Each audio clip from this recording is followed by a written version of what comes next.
Jadi, setelah lulus jadi idol, Baby Cesara memulai karirnya sebagai seorang Apa ini? halo, yang kembali lagi di Swiner Pembatas Kertas. Ya, episode kali ini spesial banget karena ini beritanya belum ada di mana-mana, di media manapun belum pernah diberitahukan. Tentang apa ya itu ya? Tentang gua lah. Iya, oke. Karena sini kan yang paling fenomenal lu sebetulnya. Iyalah, gue nggak membeberkan berita ini kemana-mana. Padahal udah berapa lama ya? Wah, udah hampir setahun. Iya. Tapi gue diem-diem aja. Dan berita ini eksklusif akan diberitahu di sini Pembatas Kertas. Iya. Gila, keren banget. Kenapa jadinya ini? Kenapa? Gue akan memberitahukan apa sih yang gue lakukan. Oh iya, selama ini tuh kayak gue selalu bilang kan Kak Baby sibuk, bla bla bla. Tapi sebetulnya sibuk apa? Iya. Gak ada yang tahu. Gak ada yang tahu. Hanya mamaku, orang tuaku, keluarga terdekatku. Gue juga tahu sih. Oh iya, lu tahu. Kameramen juga tahu. Oh iya. Jadi sebetulnya kan lu nih udah keluar dari pekerjaan. Lu kan di pekerjaan yang lama lu itu berapa tahun ya? 8 tahun ya? 9 tahun. Setelah itu lu berhenti. Setelah itu lu melakukan pekerjaan baru. Iya, pekerjaan baru. Orang tuh tahu. Orang tuh tahu gue jadi orang kantoran. Oh iya benar. Tapi nggak tahu di kantor ngapain. Iya. Gitu. Ngapain? Dia ngapain? Gue pernah nih nyamperin kantor dia. Tapi itu masih magang. Tapi gue di lobinya doang juga. Dan itu gue nggak di situ lagi. Oh iya. Maksudnya ya gitulah, kantoran pun waktu itu lu kerja kantor pun kayak kantor apa gitu. Kocak banget sih lu. Kenapa? Pernah bisa-bisanya lu kita makan siang bareng lu nyamperin ke kantor gue. Gila. Gimiknya jalan banget ya. Iya jalan masih gimik. Enggak lah, itu gak gimik lah, itu makan kita dekat. Iya tapi kayak lu mau-mauan aja lu makan siang Ya. di kantor gue. Kan gue gabut. Nah yaudah berarti sekarang nih dengan kesibukan lu yang sesungguhnya jadi full time worker lah kantoran. Sebenarnya banyak banget yang ngira gue jadi HR. Banyak banget. Human resource. Iya. Karena dia backgroundnya sekolah di rata-rata orang kesana larinya. Tapi bukan guys. Waduh. Serius banget ya. Apa ya? Sosokan banget sih. Kocak deh. Awas banget nih kalau misalnya Biasa aja gitu kayak Nah, nanti kasih efek ya. Dua gitu. Gue juga kaget lah. Kerjaan gue adalah Ngomongnya wah juga. Oke. Jadi setelah lulus jadi idol, Baby Cesara memulai karirnya sebagai seorang Apa ini? Gue bantuin. copywriter. Tolong. Beneran gue tuh belum update LinkedIn. Jadi LinkedIn gue terakhir masih zaman-zaman magang. Belum pernah ngomong di mana-mana. Tadi gue udah keceplosan sih di live. Iya. Tapi kayaknya nggak ada yang kerjaan apa sih itu lo tau gak? Yes. Oh gue tahu. Tapi kan gue harus tanya. Maksudnya kan gue cuma tahu kayak dari definisi Google lah gitu. Kalau misalnya dari si copywriter ini sendiri, sebetulnya pekerjaan copywriter ini apa sih? Ngapain sih gitu? Jadi kalau kalian lagi scroll handphone Terus? atau keluar rumah lihat billboard atau lagi di YouTube tiba-tiba ada yang ganggu, annoying, itu tuh semua kerjaan gue. Jadi kerjanya di advertising gitu. Iya, Copywriting di advertising. Betul. Jadi kerjaan gue itu untuk mengganggu aktivitas manusia. Dari Iya dulu gak? itu sih berarti. Iya. Copywriting ini job desk-nya ngapain sih gitu kalau di kantor? Iya. Pasti yang lu kerjain sampai lu sibuk banget gitu. Kuat gue. Apa? Jadi gue tuh ya? anak agensi. Lu tau sebutan anak agensi itu emang agensi kan. Oh, agensi. Cuma kayak kita tuh Agensi. suka Oke. ya di kita tuh kamunya tuh agensi. Ya, oke. Iya. Jadi ya gitu. Ya kalau kalian melihat iklan-iklan yang mengganggu kehidupan kalian sehari-hari atau tergiur membeli sebuah produk, tuh siapa tahu gue yang bikin iklan. Jadi tuh misalnya ada iklan nih, ada suatu iklan di TV atau di mana, copywriter ini kerjanya adalah lu yang nulis skripsi iklannya kah, konsepnya kah, atau apanya gitu? Kalau definisi gampangnya iya. Definisi gampangnya iya. Lihat iklan, ceritanya, dialognya itu gua. Terus kalau lihat poster, billboard, atau ya banner ads yang suka muncul di feed headline-nya biasanya gua. Oke, jadi Atau tagline sebuah brand. kayak copywriter nih penyusun strategi dari suatu brand, gimana caranya biar menarik atensi melalui sebuah iklan gitu. Yes. Iya. Gue bikin definisi keren. Pintar banget ya definisi keren. Iya, jadi sebenarnya ya itu definisi gampangnya, tapi tidak segampang itu. Lebih rumit di lapangan Lebih rumit. Okay. Maksudnya gini, gue tuh sebenarnya basicnya kan suka nulis. Tapi itu tidak cukup. Maksudnya cuma sekedar suka nulis aja tuh ya itu bisa jadi modal yang bagus sih, cuma maksudnya itu nggak segampang itu aja gitu, karena kita kayak harus wah panjang sih prosesnya. Lu kayak mau bikin sebuah tagline itu panjang, padahal tagline-nya mungkin cuma satu kalimat, 4 kata gitu iya. Mungkin ya itu pasti brainstormingnya wadaw. Ya banyak sih, jadi dari turunannya tuh banyak. Big idea-nya apa, turun kemana, jadi storyline apa, insight-nya tuh apa, insight sehari-harinya tuh apa. Jadi bagaimana si produk ini, brand ini bisa menjawab problem dan insight dari kehidupan masyarakat. Itu iklan yang baik gitu. Terus sih terdengarnya menarik ya, cuman kalau dipikir-pikir pekerjaan yang mengharuskan kreativitas dikuras terus menerus tuh lama-lama kayak lu pernah nggak burn out banget, karena kayak apa sih, kan lu dipaksa buat kreatif tapi kan gak setiap saat muncul gitu. Iya cukup sulit sih, maksudnya itu kesulitannya itu karena lu apa ya, kalau orang mudi atau kayak lagi nggak ide itu kan gimana ya, nggak bisa dipaksain kan gitu. Inspirasi kan datang gitu. Ya bisa sih dicari, ada formulanya juga sebenarnya. Tapi iya itu sih kadang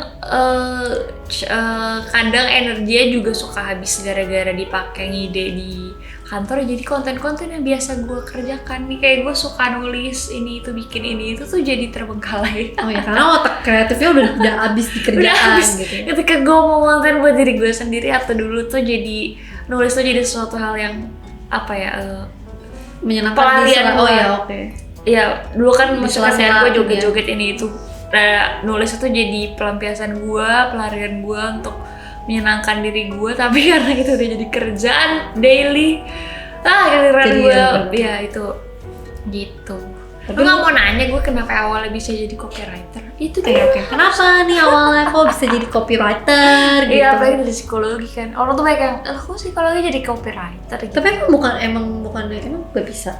Ya bukan bisa, cuma maksudnya nggak common aja. Oh gitu, gue pikir karena psikologi kan biasanya kan kayak mempelajari psikologi manusia, jadi copywriter. Tapi ya itu justru jawabannya, kayak justru copywriter itu kan emang lu tuh menarik insight manusia gitu, perilaku. Orang tuh lagi apa sih? Mempelajari gitu ya. Orang tuh lagi tensionnya tuh lagi apa sih di dunia ini gitu. Misalnya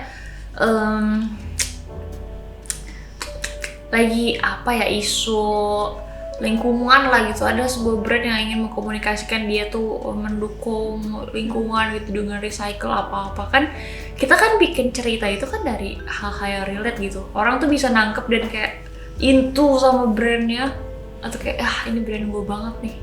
Itu kan pasti karena ada yang relate gitu ya. Jadi kan kita harus ngambil dari perilaku manusia gitu. Dan waktu kuliah itu juga pas ada tuh mata kuliah gue psikologi periklanan. Itu gue suka.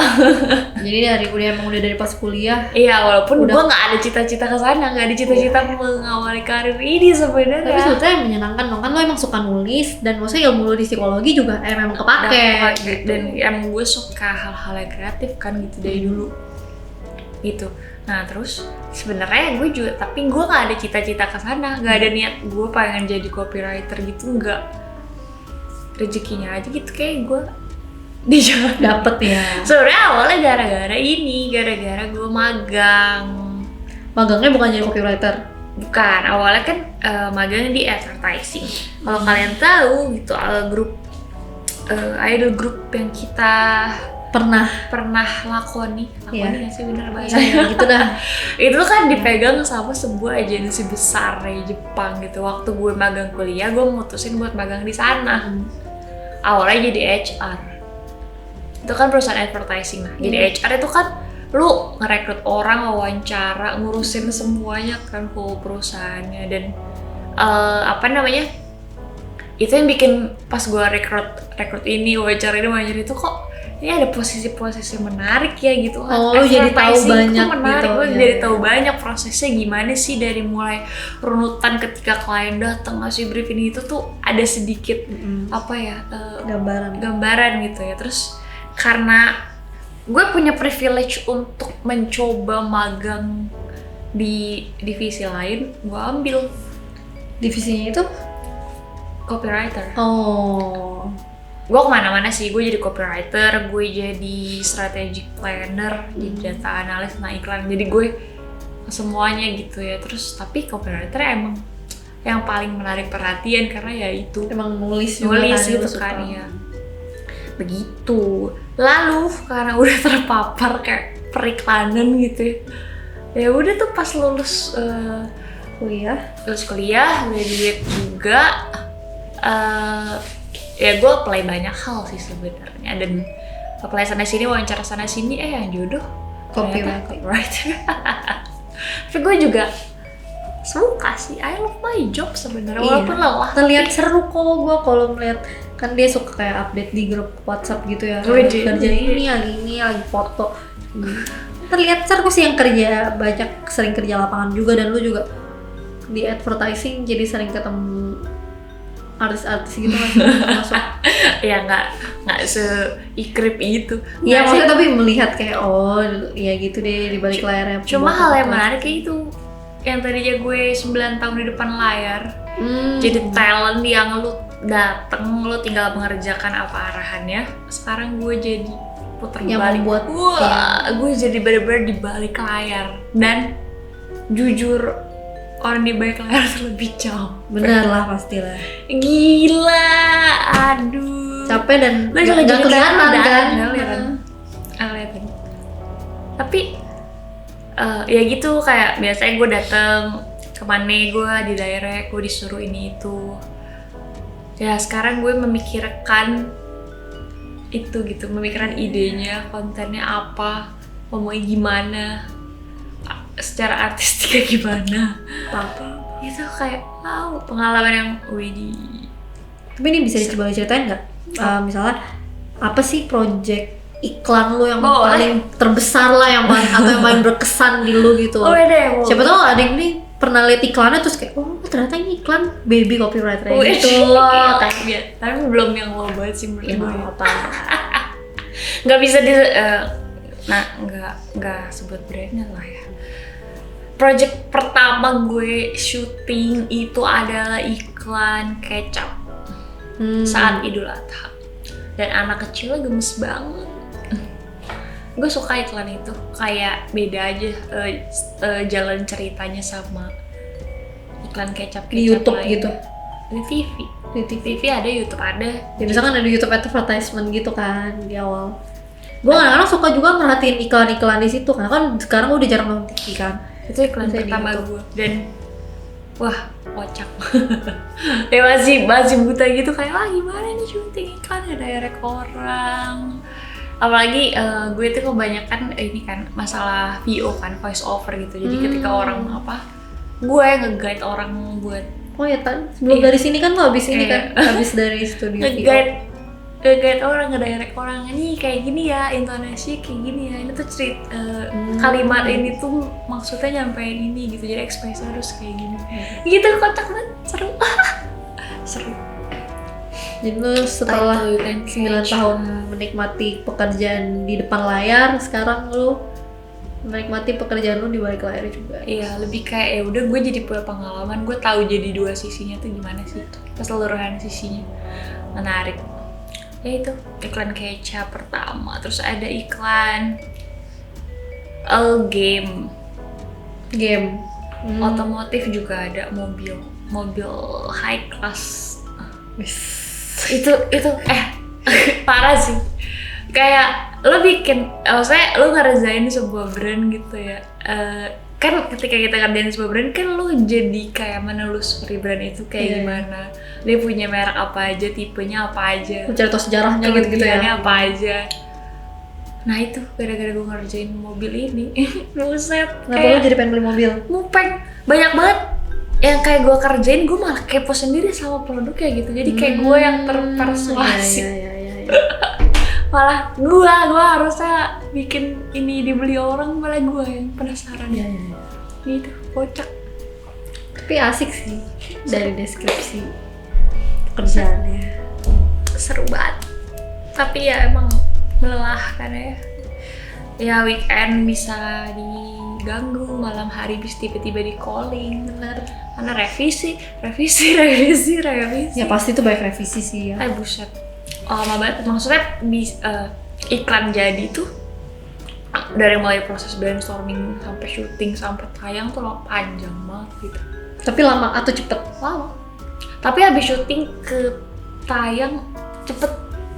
Maksudnya kayak mereka ngedit ini itu padat banget. Tapi biasa dalam satu pengerjaan iklan itu copywriternya emang satu doang atau kayak ada tim copywriter? Kalian working team atau kayak gimana? Enggak, copywriter satu. Oh berarti kalau iklan gitu lu doang copywriternya? Iya. Tapi kan banyak nih orangnya. Ada copy, ada art, ada creative director-nya yang direct all itunya ya creative direction-nya lah gitu. Apalagi ya gue tuh banyak mau cerita sebenarnya, kayak akhirnya gue mau mengungkapkan. Iya. Dan menarik sih. Kayak itu kayak gue merasa belum apa ya, kayak gue copywriter loh, tapi kayak gue belum punya bekal apapun gitu. Gue belum ada hal yang tayang atau apa gitu bikin foto. Kalau sekarang gue udah lumayan lah punya pengalaman lah gitu. Ada yang bisa dilihat gitu. Oh ini hasil baby copywriter. Gitu. Terus gue tahu lu copywriter udah dari lama kan, dari pas lu waktu itu juga sempet galau gitu nggak sih, kayak ada 2 kerjaan gitu loh. Tapi ujungnya lu ambil copywriter. Apa itu pas magang ya? Lu mau pindah divisi apa gimana gitu. Tapi gue kayak nggak pernah bener-bener tahu maksudnya copywriter nih ngapain sih gitu. Ini baru sekarang juga nih gue kayak beneran tahu. Oh job desk itu sampai kayak gini gitu. Ya, dan yang gue suka dari industri advertising adalah mereka tuh punya award gitu. Oh iya. Di Indonesia ada pernah award dengar sekilas waktu itu. Biasanya kan kalau daily orang-orang kreatif ya kerjaan daily mah iklan gitu doang biasa aja. Itu kayak bukan biasa aja ya udahlah template gitu loh. Nah orang bisa mengkreasikan lebih itu biasanya di award gitu loh. Kayak karena kalau misalnya kalau advertising yang buat kerja kan biasa brandnya udah ada kayak batasan-batasan dari brand gitu kan. Iya. Kalau award tuh lo bisa mengeksplor free explore segala, bisa menggila di situ. Lu udah pernah ikut kompetisi itu? Belum, tahun ini pengen. Oh iya. Cuma maksudnya itu menarik gitu, kayak ada bisa gitu, lo bisa diapresiasi di award di Indonesia dan internasional juga banyak gitu. Award antara advertising aja berarti gitu ya? Lo kalau gue tunjukin iklan-iklan award lo pasti menarik sih, kayak maksudnya lo pasti kayak wih pinter sih yang bikin gitu. Iya bener-bener gitu. Apa lagi? Gila gue malah memprestasi orang periklanan. Iya suka. Kemarin beda ya waktu misalnya kayak gue bikin ini tayang, maksudnya gue di depan layar gitu, tapi ya udah gitu, oh ya gue bikin sesuatu, gue punya anak nih gitu. Tapi ketika pas kemarin iklan gue tayang gitu airing, nggak tahu kayak bangganya beda gitu loh. Kayak kayak anak lo gitu, membesarkan anak. Ya maksudnya beda dengan gue yang di depan layar sama gue di balik layar. Entah kenapa gue merasa lebih kayak bangga pas gue di balik layar. Karena gue tahu segala prosesnya dari awal. Kalau misalnya di depan layar kan ibaratnya cuma bagian eksekusinya doang. Tapi kalau misalnya di balik layar kan lu godok dari Gue nol. tahu nol Sampai- struggle-nya. Sampai yang di problem. depan layar itu pun kan lu yang direct gitu, tetap ada campur tangan lu nya. Dan even sampai si talent untuk pulang kayak Gue sampai masih di iya masih kan. Iya benar, ya lebih double kerjanya, bukan double lagi. Sayang tuh. Walaupun ya gue belum membeberkan buatan gue enggak. Belum. Loki. Iya belum. Gue kayak nggak bisa di kok, jadi dulu pasti gue kayak iklan yang ini. Ntar Gue gue kirim ke tunjukin ya. Ya sekarang nanti sombong kan lu habis ini. Itu sekilas masih banyak sih hal menarik sih yang gak bisa dibahas. Cuma ya itu udah panjang deh kayaknya. Iya, udah panjang nyeplos sih. banget. Gak apa-apa, bagus dong. Alah, kan waktu itu lu yang wawancarin gua, Iya. karena gantian lu jadi guest star di sini. Kayak gitu guys, Cerita baby soal- itu Copywriter. Iya. Dari yang main iklan sampai yang bikin iklan. iya betul. Gile, keren banget dah. Tapi nanti bisa juga tahu kayak banyak juga anak agensi yang akhirnya main iklan. Oh iya, bisa. Karena bisa kayak double. ya bisa banget. Tapi ya udah. Malah kan enak, maksudnya kan kalau yang bikin pasti juga paham banget kan apa sih yang mau disampaikan gitu. Iya. Jadi bisa juga. Kalau lu Mungkin apa iklan yang menarik menurut lo sekarang? Gue Kayak gue sih Wah, gue tipe yang suka iklan yang ada story-nya gitu loh, kayak iklan lebaran yang biasa ada sebetulnya ceritanya, apa? iklan sirup gitu, misalnya itu ada ceritanya. Atau iklan-iklan Thailand juga, lu tau kan iklan-iklan Thailand tuh kayak ada story. storytelling, Nah iya. itu tuh gue suka, menarik Itu gitu. namanya ya storytelling tipenya. Gue suka karena biasa kalau misalnya iklan yang kayak iklan promosi tuh kadang-kadang kayak gitu yang gue bilang kayak agak template gitu loh, maksudnya rata-rata. Baru. Apalagi iklan makanan minuman yang kayak Itu filmnya pasti gitu. wah gitu kan. Tapi kalau misalnya story kan kayak ceritanya beda-beda gitu. Nah itu gue suka melihatnya, dan kadang biasa endingnya ada plot twistnya gitu kan kalau misalnya iklan tuh. Terus kayak product placementnya tuh menarik gitu loh menurut gue ditaruhnya. Product placementnya biasanya kalau storytelling nggak terlalu. Iya. Tapi nggak Apa tahu kenapa nyangkut gitu. Iya. Maksudnya kayak oh ini iklan di sini nih, iklan ini kayak gitu kan. Gile mantap. Kenapa ya? Udah itu sih ceritaku asik. Ya, gitu. Nanti mungkin kita bahas apa yang lebih lanjut lah, karena yang dikerjakan kan banyak nih gitu apanya. Sekarang kan lu udah bisa lebih bebas ngomong gitu. Akhirnya kan. gue spill kayak lega. Kenapa ya gue mendem ya? Ya itu sih karena merasa belum ini aja, belum Sekarang udah berpengalaman. Kayak siapa lu? Emang lu udah jadi copywriter gitu? Kayak belum lah gitu. Sekarang ya udahlah, gue udah lumayan agak pede karena beberapa udah tayang, udah ada. Ya, berarti abis ini langsung agennya nunjukin ke gue yang mana Ya. iklan lo. Kalian tebak aja.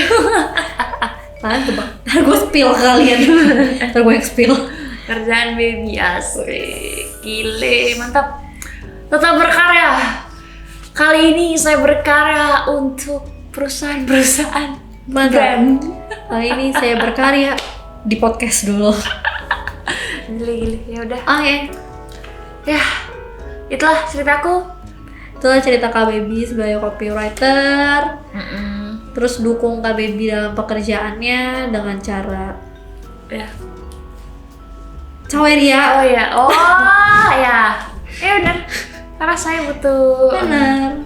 Kadang Kadang ketika kan kalau ada misalnya lu mau nyari inspirasi, lu harus ke kafe-kafe gitu nggak sih, keluar-keluar. Iya, atau enggak kadang di Saweria suka ada pesan-pesan message gitu Iya. kan kayak Inspirational. wah iya inspirational sekali, apalagi melihat angka-angka itu tuh kayak Moodnya wah, jadi moodnya enak, jadi kalau enak. moodnya enak mencari inspirasinya juga enak iya, gitu. lancar lah kalau kerjanya pekerjaan enak. saya itu ya. Pokoknya berarti jangan lupa Saweria. Dan jangan lupa juga buat Like, comment, subscribe, share Pembatas juga, kertas. share. Atau kalian mau nanya apa tentang pekerjaan aku, copywriter itu apa atau detailnya apa? Bener, boleh. Silakan, mungkin bisa dibahas di next episode lah atau Komen. gimana nanti kapan-kapan dibahas lagi.